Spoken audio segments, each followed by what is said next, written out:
Hello, this is my assignment 1, and I will be agreeing with the contention the rules of narrative continuity were established before the coming of sound. To begin with, I would like to discuss my two case studies. We have Charlie Chaplin's The Kid from 1921, and one that I think is a bit more influential, D.W. Griffith's The Birth of a Nation from 1915. So before I get into depth, I just want to quickly explain what narrative continuity is, and my personal interpretation, which was influenced by genuine definitions, is that it's about immersing an audience into a film and creating a seamless continuity where you're not really aware that you're watching something. And for me, this was mainly achieved in silent cinema with continuity editing, shot types, and parallelism. Starting off with continuity editing, I've cut it down to 4 key factors, which is match cutting, shot reverse shot, Eyeline Match, and cross-cutting. Starting strong with match cutting, this is when you have a key shot and then you have a shot that's inserted between the two to elaborate on the same shot.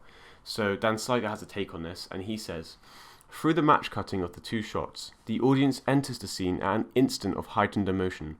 Not only do we feel what he must feel, but the whole tenor of the scene is more dynamic because of the cut, and the audience is closer to the action on screen. So what he's kind of trying to say here is, even though he's not talking about this exact scene, if it wasn't for that cut, you wouldn't be focusing on that gun and you wouldn't have that tension of understanding where the narrative is going. Now onto the shot reverse shot. This is a very common technique that is basically when you have a shot of someone talking and then you'd reverse the shot, aka, 180-degree turn, and you'd have a shot of someone else responding or talking back, and you'd cut between the two to create a seamless interaction. And one of my favourite definitions that I found was from Pramadori and Wallace, and they basically say that there are specific ways that the shot reverse shot accentuates the emotional content of a scene. The timing of the cuts corresponds to the pattern of dialogue, shifting the audience's perspective so that it remains focused on how characters respond. So if we look at these examples, the gifs here, the kid, the cuts are timed perfectly so that you can imagine what they might be saying. Obviously there's no actual dialogue, but you can imagine the gist and the timing that it kind of manipulates us. With The Birth of a Nation, however, you have a more intense scene, so the cut's a lot quicker because she might be screaming or screaming for help, like very rushed, so that just heightens the tension overall. So an eyeline match is when you use multiple shots and you have the actors have different eye lines to create a geography of a scene. So let's just look at this quote from Dan Seiger here. When a film cuts from a high angle shot to an eye level reaction shot, viewers get the idea that there is a third person lurking somewhere. When that third person does not appear, that person is in trouble. So think about something like Predator, where you have the POV shots of the monster. If there wasn't a monster, that would completely ruin the point. But in relation to these sort of silent films, for example, if you look at the first 2 shots here, you have John Booth looking down at Abraham Lincoln, and the 2 cuts imply from the way that he's looking where he is. So obviously he's behind Abraham Lincoln, you can tell by the eyeline match. On the kid, you have the same sort of thing, a bit more simple, but you have the same sort of thing where you have the kid looking towards her and the woman looking towards him, and that creates the geography of the scene. Moving on now to cross-cutting. This is when you might, film a scene and then you'd film another scene and then you'd cut them together so it looks like the same scene. And so Stokes says that Lillian Gish remembered that to economize, members of the company often played different roles. Joseph Henneberry recalled that through makeup, he appeared in the film as 13 different characters. In one sequence, using cross-cutting, he appeared as both a black and white man in the same scene. So clearly, D.W. Griffith was a big innovator on that. He took it to new lengths and, reused actors, which, as far as I'm concerned, hadn't been done before.